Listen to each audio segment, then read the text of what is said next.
entreprise du jour, c'est Limonetic, une plateforme de services de paiement internationaux pour les achats en ligne et désormais en magasin. Avec nous sur le plateau ce matin, son cofondateur et PDG, Christophe Bourbier, bonjour. Bonjour. Alors Limonetic existe déjà depuis une dizaine d'années. Est-ce que vous pouvez nous expliquer dans ces grandes lignes le concept? Bon, le concept est très simple. Il se base tout simplement sur un fait évident, c'est que le commerce s'internationalise de façon hallucinante. Il suffit de voir des sites comme Uber ou des sites comme Amazon qui vendent des produits dans absolument tous les pays du monde, ou alors dans le monde physique, quand on voit le nombre de voyages, le nombre de touristes qui viennent en France, 90 millions de touristes l'année dernière, pardon, eh bien ces gens-là, ils ont des moyens de paiement qui sont tous un petit peu différents, d'accord? Et c'est toujours un petit peu surprenant parce que nous en France, on est très habitué à payer avec sa bonne carte bancaire très française, très locale, mais en fait pour un site marchand comme Uber ou pour un magasin qui va recevoir plein de touristes, derrière, on ne se rend pas compte que Visa, c'est très différent en Allemagne de Visa qui est très différent en Asie ou aux États-Unis. Et en plus de ça, il y a d'autres pays où en fait on n'utilise pas du tout la carte bancaire pour payer. En Chine, on utilise le téléphone pour payer avec Alipay ou avec WeChat. Et il y a d'autres personnes qui vont plutôt payer uniquement avec PayPal. Bref, au total, on se retrouve avec plus de 125 moyens de paiement, 300 moyens de paiement pardon, dans le monde qu'il faut savoir gérer pour un magasin ou pour un site internet. Nous, notre vocation, Limonetic, c'est de pouvoir offrir à ces sites internet ou à ces magasins une seule connexion pour pouvoir accepter d'être payé avec tous ces moyens de paiement, que ce soit du Visa Mastercard international ou des moyens de paiement un peu plus nouveaux comme Alipay, Amazon Pay, Google Pay et autres. Et alors, qui sont vos clients? Ces magasins en direct?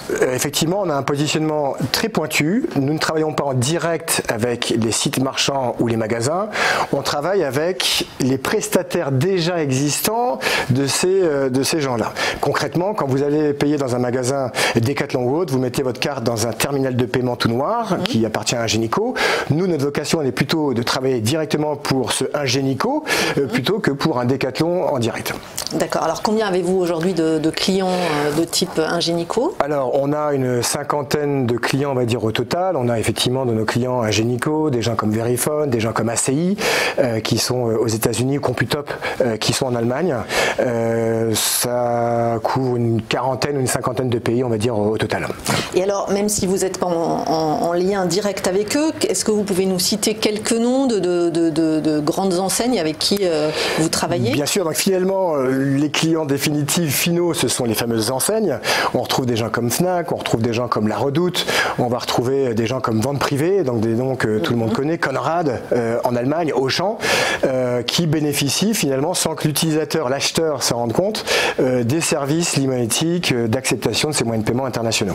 Alors vous nous l'avez dit, il existe à peu près 300 moyens de paiement dans le monde. Combien vous en proposez-vous? Alors nous, sur ces 300 moyens de paiement, on en a aujourd'hui 125 qui nous permettent de couvrir une quarantaine, une cinquantaine de pays. On propose une centaine de monnaies différentes également dans le système. Voilà, et après on travaille beaucoup à la demande, c'est-à-dire que quand un site marchand, un magasin me dit tiens, j'aimerais bien pouvoir faire des ventes au Brésil, eh bien on va à la demande lui connecter les moyens de paiement brésiliens qui vont être nécessaires pour faire de la vraie vente internationale au Brésil. Et vous pourriez en proposer jusqu'à combien? Vous pourriez en proposer jusqu'à 300 sur... Je dirais sky is the limit, comme on dit. Oui, je pourrais en proposer 300 et puis je pourrais même proposer plein de petits moyens de paiement locaux qu'on ne présente pas dans ces 300 comme des cartes cadeaux locales et autres. Parce qu'au total, on se retrouverait avec peut-être 1000 moyens de paiement qui font sens dans le monde. Nous, il n'y a pas de limite. D'accord. Ce qu'on veut, c'est répondre aux vrais business cases, là où il y a du volume, là où il y a des flux et là où il y a beaucoup d'international qui est en jeu. Et alors, lesquels sont les plus utilisés? Alors aujourd'hui, bon, je mets la carte bancaire de côté, qui est très utilisée en France et aux États-Unis, mais je le redis, en Chine, personne utilise Visa Mastercard. Et donc pour répondre à votre question, je vais prendre le cas par exemple d'une enseigne française qui va recevoir beaucoup de Chinois, puisque je rappelle qu'il y a beaucoup de Chinois qui viennent visiter la tour Eiffel. Ces gens-là, les Chinois, ne payent pas avec de la carte bancaire, ils payent avec ce Alipay où on paye avec un QR code, on scanne un QR code avec WeChat. Et bien ça, c'est vrai qu'en ce moment, il y a une grosse demande pour ce moyen de paiement, puisque déjà les Chinois sont nombreux, il y a beaucoup de touristes, et ils viennent souvent avec un panier moyen qui n'est pas avec une capacité d'achat qui n'est pas neutre, et donc on nous demande beaucoup en ce moment. D'accord. Alors comment fonctionne votre business model? Avec une commission sur les transactions? Oui, nous c'est très simple. C'est plus on permet de transactions internationales, qu'elles soient Visa, Mastercard ou moyens de paiement type Alipay, WeChat, et plus on va donc générer de trafic et plus on va facturer. Et ça va être un coût à la transaction qu'on va facturer en fait à nos prestataires. Et alors c'est votre client type Ingenico qui vous reverse cette commission? C'est mon premier client, mon client direct qui va être Ingenico ou Verifone ou Computop ou ACI aux États-Unis qui va être mon premier client, même si une fois de plus le bénéficiaire vont être les fameux Uber, Amazon ou Decathlon qu'on a cité tout à l'heure. Absolument. Et alors est-ce que l'entreprise est rentable aujourd'hui? Est-ce que le financement est assuré? Alors, l'Imonetic, nous, on a levé jusqu'à présent 12 millions d'euros puisqu'il a fallu investir énormément, vous imaginez bien, dans toutes ces connexions avec tous ces moyens de paiement. Il a fallu investir énormément aussi dans les licences nécessaires pour pouvoir collecter l'argent qui viennent de tous ces moyens de paiement, qui viennent du monde entier. D'accord. Donc c'est pas simple au niveau technique, c'est pas simple au niveau licence, c'est pas simple au niveau contractuel. On a beaucoup investi dans tous ces sujets-là, également dans les sujets sécuritaires. Derrière, puisque le paiement, c'est pas une chose qu'on fait à moitié au niveau sécurité. Donc un gros investissement technologique sur lequel on fait levier maintenant. Et la société a atteint son point d'équilibre début 2018. Et on a décidé d'ailleurs avec nos investisseurs de relancer l'accélération pour s'assurer que ce qu'on a fait aujourd'hui en Europe, on puisse l'étendre dans tous les pays du monde en termes de déploiement commercial. D'accord. Donc j'allais justement vous demander quels sont vos relais de croissance. Alors nous, nos relais de croissance, c'est évidemment avoir beaucoup moins de paiements, mais c'est pas parce qu'on a beaucoup de moyens de paiement qu'on a obligatoirement beaucoup de flux. Ce qui est important, c'est d'avoir beaucoup de moyens de paiement dans le monde entier, mais connectés à beaucoup de sites marchands qui vont utiliser ces moyens de paiement. Bon, je dis une évidence, mais je le rappelle. Nous, notre ambition, notre enjeu, notre grande clé de développement, on va dire, c'est d'aller chercher beaucoup plus de sites marchands à l'international, beaucoup plus de prestataires comme Ingenico très internationaux pour continuer notre déploiement tout simplement de nos solutions partout dans le monde et pas juste, entre guillemets, en Europe. Et alors, justement, à l'international, c'est quel pays qui est plus visité? Alors, nous, on est très présents en Europe. On a signé donc un gros client aussi aux États-Unis il y a peu. Nous, notre ambition, c'est d'aller vendre nos solutions à des prestataires plutôt en Asie, des prestataires aussi aux États-Unis également, puisqu'on a déjà mis un pied là-bas. Aux États-Unis, ça doit demander un effort commercial considérable. Alors oui, vous avez raison.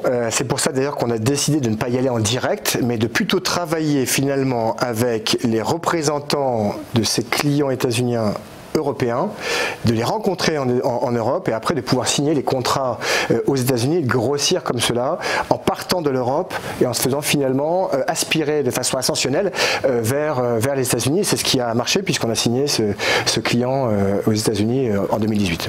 Et alors en Asie, c'est plutôt la Chine? Alors en Asie, c'est très fragmenté puisque l'Asie, c'est une bien grande zone. Donc il y a évidemment la Chine, il y a le Japon derrière, mais il y a aussi les Philippines sur lesquelles on est en train de rentrer des nouveaux moyens de paiement.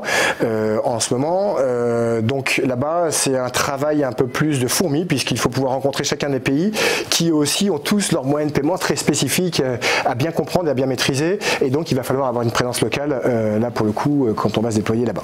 D'accord. Et alors ça concerne toujours les achats en ligne?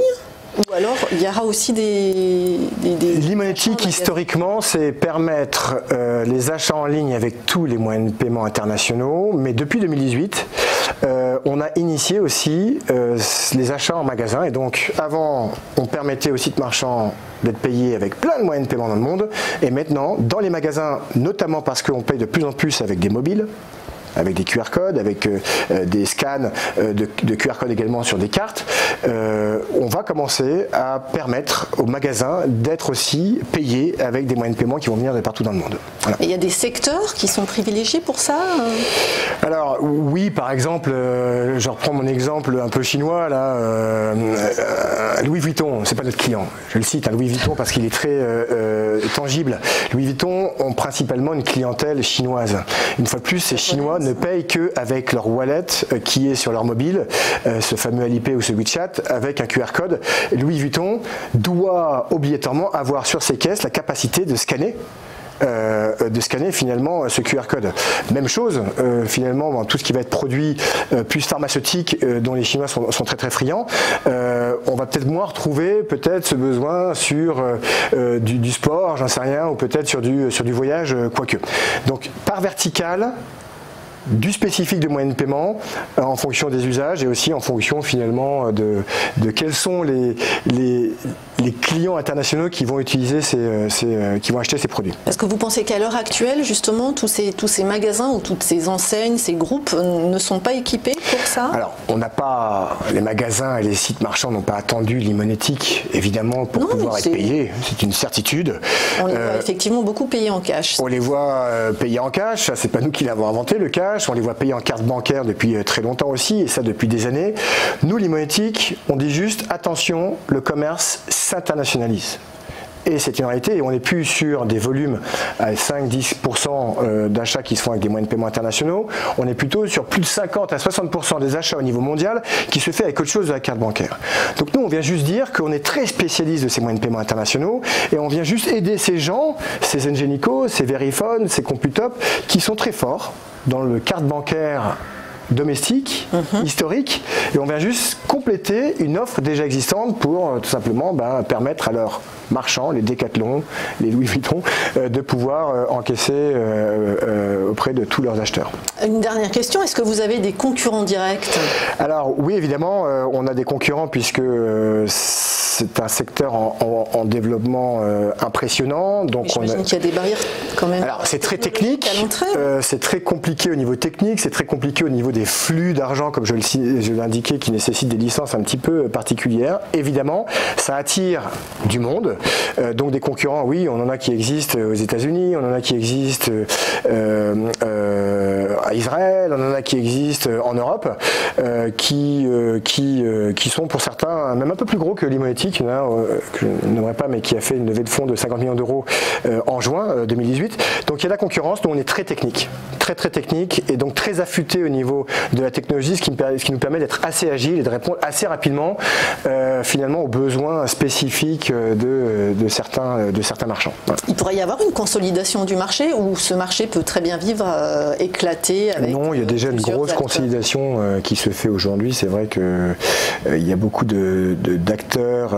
historiques, on en a cité quelques-uns, qui rachètent ce type de société pour, c'est une évidence, enrichir leur offre et s'assurer qu'ils ont, eux, une offre pas locale, mais une offre de paiement, donc très internationale et qui reste aussi finalement compétitive. Mais l'imonétique entend rester indépendant? Pour l'instant, l'imonétique compte rester tout à fait indépendant. Là, on est sur des volumes de croissance assez impressionnants depuis 3 ans maintenant, et donc on souhaite bien continuer sur notre lancée. On vous le souhaite en tout cas. Merci beaucoup. Christophe Bourbier. Je le rappelle, vous êtes PDG de l'imonétique.